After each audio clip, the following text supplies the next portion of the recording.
அடுத்தது என்ன படங்கள் கமிட் ஆயிருக்கீங்க? தொடர்ந்து ஹீரோவா நடிச்சிட்டு இருக்கீங்க. ஆமா, அடுத்த ஹீரோ நல்லா இருக்குண்ணே. அடுத்து நிறைய படங்கள் கமிட் ஆயிருக்குது. விடுதலை 2 இப்போ ஃபர்ஸ்ட் வரப்போகுது. டிசம்பர் 19, 20 நினைக்கிறேன். விடுதலை பாகம் 2 வருது. கண்டிப்பா விடுதலை 1 எப்படி அவங்க எல்லாத்துக்கும் பிடிச்சிருந்துச்சு, அதே மாதிரி விடுதலை 2 உங்க எல்லாத்துக்கும் ரொம்ப பிடிக்கும் நம்புறேன்.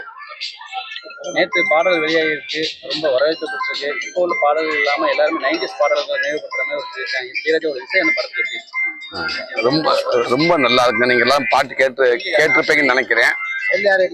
ஆமா, ஐயா இளையராஜா ஐயா உலகத்தின் தலை சிறந்த மனிதர்கள்ல கண்டிப்பா ஐயா இளையராஜா ஒரு ஆள், அதை தவிர்க்க முடியாது.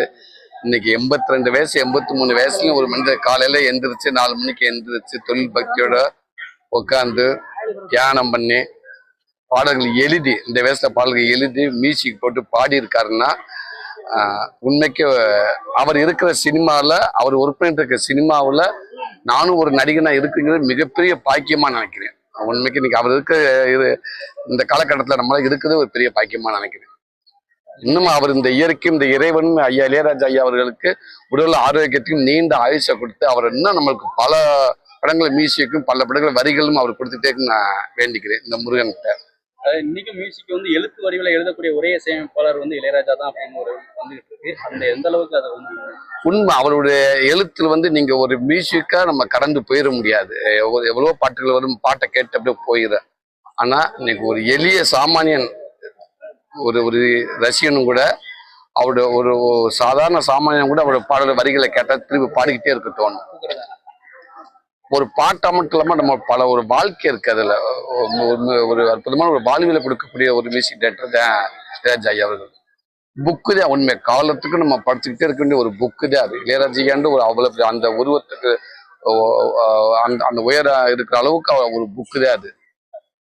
அடுத்தது என்ன படங்கள், எத்தனை படங்கள் நிச்சயமா மேலும் நகைச்சுவை நடிகரா நினைக்கிறீங்களா? வாய்ப்பு இருக்குது. கதாநாயகனும் நல்லா போயிட்டு இருக்குது.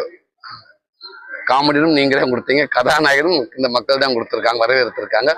போவோமே, தொடர்ந்து போவோம். அடுத்து விடுதலை 2க்கு அப்புறம் அடுத்து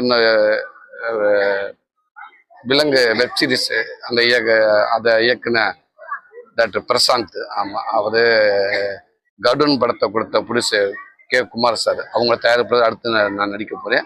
அதுக்கு அடுத்து திருப்பி இன்னொரு பெரிய ஒரு அறிவிப்பு வரும்னு நினைக்கிறேன். கண்டிப்பா எல்ராட் சார் கம்பெனிலேயே வெற்றிமாறன் சாருடைய பங்களிப்பு அடுத்து ஒரு அறிவிப்பு வரும். வெற்றிமாறன் இயக்கத்துல நீங்க முன்னாடி நடிச்ச அந்த படத்துக்கு வந்து நிறைய எதிர்ப்புகள் இருந்துச்சு. திரையரங்கில் வந்து காவல்துறையினர் கூட குழந்தைகளை பார்க்கக்கூடாது அப்படிங்கிற ஒரு விமர்சனம் இருந்தது, எதிர்ப்புகள் இருந்தது. அடுத்த பாகம் 2க்கும் வந்து அதே இல்லையா, அதுல விமர்சனம் நீங்க பார்த்துருப்பீங்க. குழந்தைகளை ஏன் உள்ள விடல அப்படின்ட்டு நிறைய எல்லா பேரும் அதை கேட்டிருந்தாங்க. குழந்தையோட அங்க பார்த்துருப்போம் அப்படின்றது.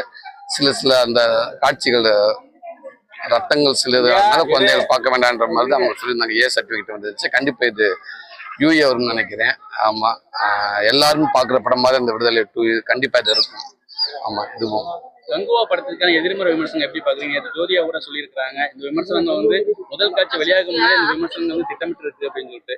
எதனால இந்த விமர்சனங்கள் வந்து வைக்கப்படுகிறது? இல்ல, படம் நல்லா இருக்குங்க. நான் ஒரு எளிய ரசிகனா சொல்றேன். எனக்கு படம் ரொம்ப பிடிச்சிருக்கு. என் குடும்பத்தோட போய் பார்த்தேன். நான் என் குழந்தைகளுக்கு படம் ரொம்ப பிடிச்சிருக்குது.